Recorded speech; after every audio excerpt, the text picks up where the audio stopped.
France Inter. Les chroniques littorales. On reste en France ce matin. José-Manuel Lamarque, bonjour. Bonjour Mathilde Munoz. Votre sujet tient en 4 mots. Canicule, sécheresse, fleuve et canaux. Ah bah oui, parce que s'il y a canicule, s'il y a sécheresse, dans quel état seront nos fleuves et nos canaux cet été? C'est la raison pour laquelle avec nous, Guy Rouas de Voies Navigables de France, c'est le monsieur O de Voies Navigables de France et aussi hydrologue. Guy Rouas, alors, canicule, sécheresse, nos fleuves cet été? Une situation qui est aujourd'hui préoccupante, il faut le dire, mais on est tous dans la vigilance.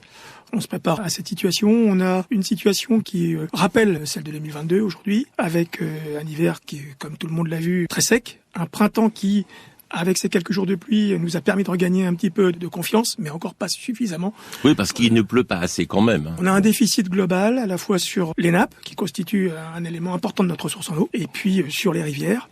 Et nos réserves, nos retenues d'eau, qui servent à l'alimentation de nos canaux, sont également en retard de remplissage. On est à peu près aujourd'hui à 78% de remplissage de ces réserves, alors que, à pareille époque, habituellement, on est plutôt autour de 88% de remplissage. Donc ça montre bien, effectivement, une situation de déficit un peu global sur l'ensemble de notre réseau. Alors Guy Rouas, nos fleuves, nos canaux en France pour cet été, on pourra pêcher, on pourra pas pêcher, on pourra peut-être se baigner ou pas? Alors, l'année dernière, pour une situation qui était également exceptionnelle, on a été capable, sur notre réseau, alors qui est constitué à la fois de fleuves, vous l'avez dit, mais également de canaux, canaux totalement artificiels. Sur l'ensemble du réseau, on a tenu 98% d'activité à la fois navigation, alimentation en eau, irrigation, alimentation en eau potable, industrie. Et sur le réseau canaux, on était plutôt à 85% de maintien des activités. Donc on garde l'espoir. Avec une prévision d'un été très chaud. Aujourd'hui, ce sont les prévisions de Météo France.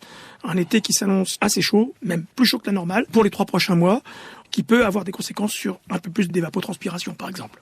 L'évapotranspiration, et là on va quand même parler géographie, nord-sud, le sud essentiellement touché, les fleuves et canaux du sud?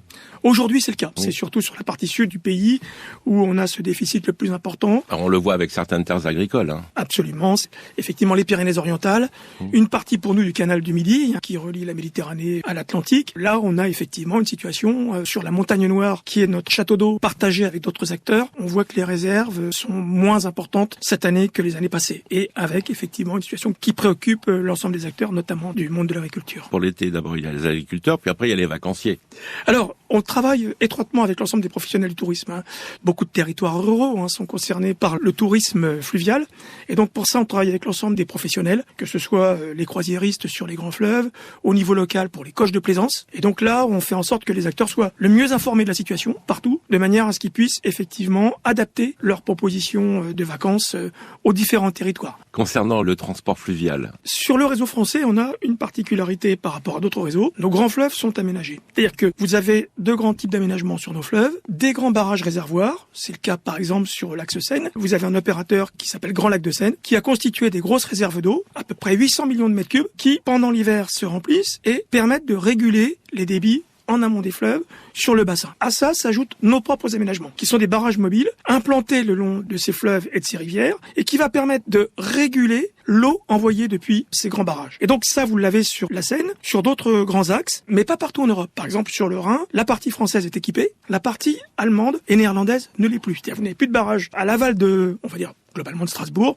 vous n'avez plus de barrages qui garantissent cette régulation et ces niveaux d'eau le long du fleuve. À Paris, l'année dernière, personne ne s'est rendu compte que les débits étaient faibles, parce qu'avec nos aménagements et ceux des grands lacs de Seine, on a pu tenir des niveaux satisfaisants pour tous les usages, y compris bien sûr pour la navigation qui n'a pas du tout été impactée. On espère bien que cette année sera aussi favorable pour le transport fluvial. Merci à vous Guy Rouas. Un site internet pour Voies Navigables de France, vnf.fr. À demain Mathilde Munoz. À demain, José-Manuel Lamarque.